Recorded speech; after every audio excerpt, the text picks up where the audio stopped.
Hello everyone, welcome to Raj IAS Study Group. My name is Harjeet Kaur and I am your reasoning tutor. How are you? कैसे हैं आप सब? In today's session, we are going to discuss data sufficiency question that was asked in CSAT 2020.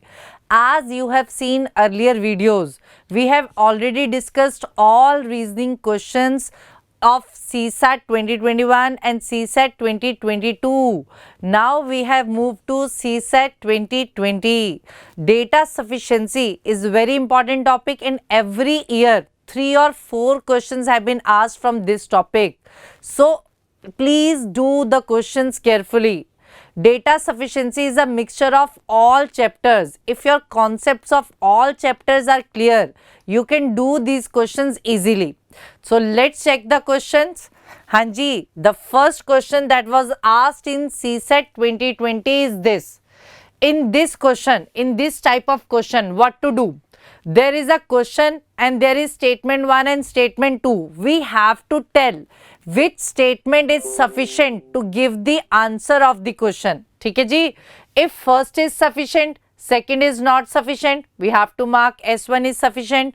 ठीक है? If second is sufficient, first is not sufficient, we have to mark S2 is sufficient. If both are not sufficient, दोनों से answer नहीं आ रहा, we have to combine them. We have to combine them.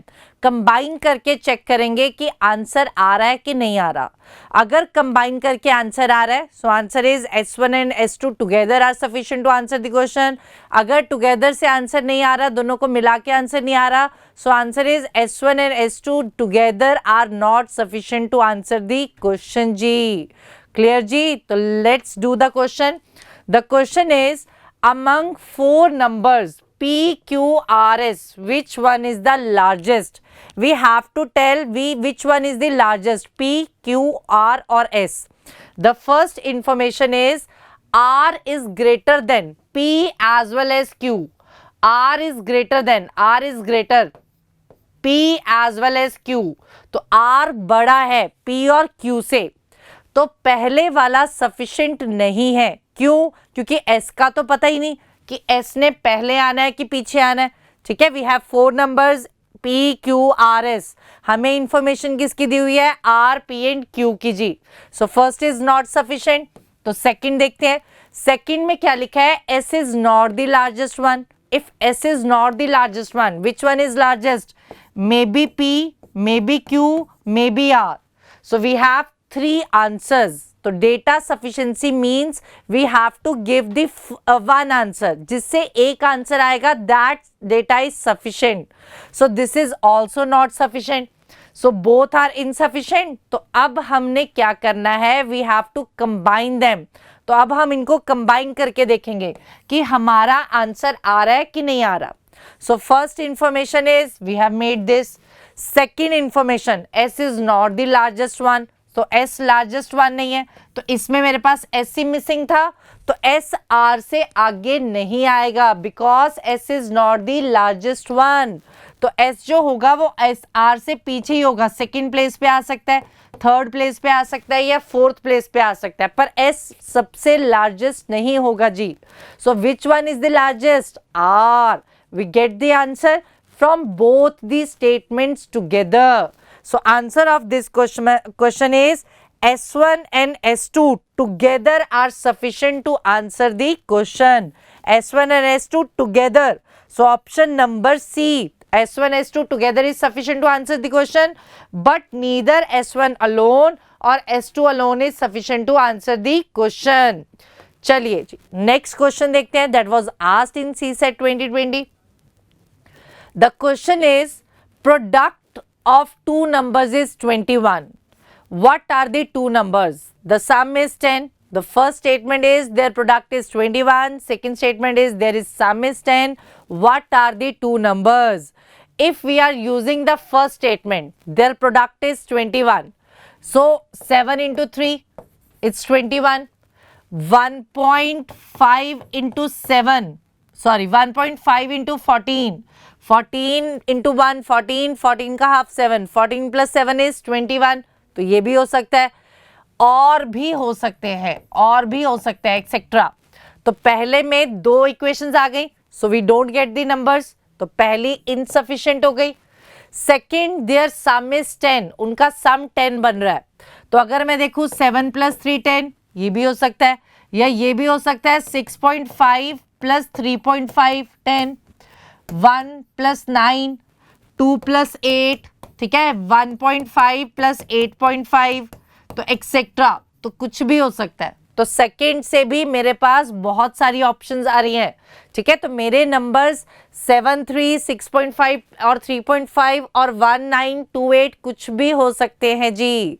So we don't get the answer from either 1 और either 2, दोनों से answer नहीं आ रहा। So next we have to do, we have to combine, हमें कंबाइन करके check करना है कि वी गेट द आंसर और नॉट।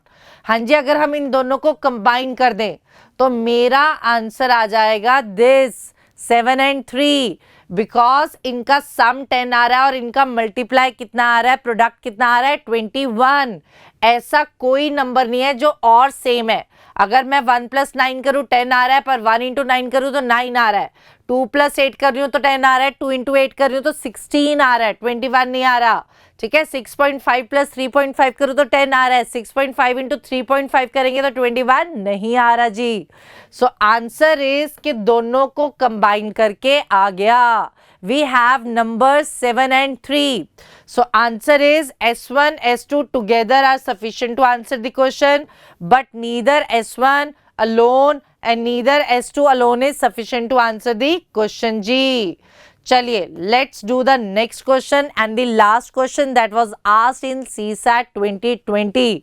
हाँ जी, there were 3 questions that was asked in the CSAT 2020 of data sufficiency.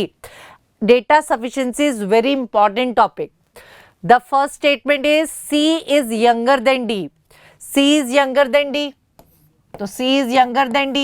C younger है तो D है, मतलब हो गया। But older than A and B.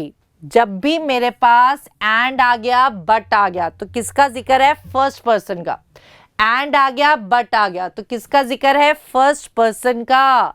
हाँ जी, but आ गया तो किसकी बात हो रही है, C की। C ओल्डर है, सॉरी C यंगर है D से, but C is older than A and B। C is older than A and B।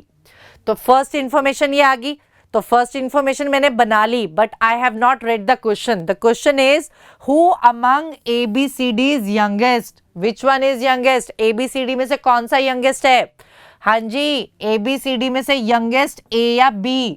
हाँ जी, मेरे पास क्लियरली नहीं बताया A बड़ा है B से या B बड़ा है A से, तो कौन सा यंगेस्ट हो सकता है, A भी हो सकता है और B भी हो सकता है। तो चलिए, first alone is not sufficient. Second alone D is the oldest, तो इससे भी सफिशिएंट नहीं हुआ। क्यों, क्योंकि मुझे तो यंगेस्ट बनाना है। A is older then B, ये भी अकेला सफिशिएंट नहीं हुआ। क्यों, क्योंकि इसमें मुझे सबसे यंगेस्ट नहीं पता चल रहा जी। तो अकेले अकेले से तो आ नहीं रहा, तो मतलब मेरा A ऑप्शन तो कट गया। अब मुझे कंबाइन करके देखना है। तो सबसे पहले मैंने देखा कि फर्स्ट इंफॉर्मेशन में क्या मिसिंग है, कि A और B में से कौन बड़ा है। तो थर्ड को यूज करके मेरा आंसर आ जाएगा, बिकॉज A और B में से A ग्रेटर है B से, A is greater than B। So who is the youngest, B1। Who is the youngest, BG। So answer of this question is S1 and S3 are sufficient to answer the question. हाँ जी, I hope you can understand. हाँ जी, for more videos, please subscribe our channel, like and share our video. Thank you.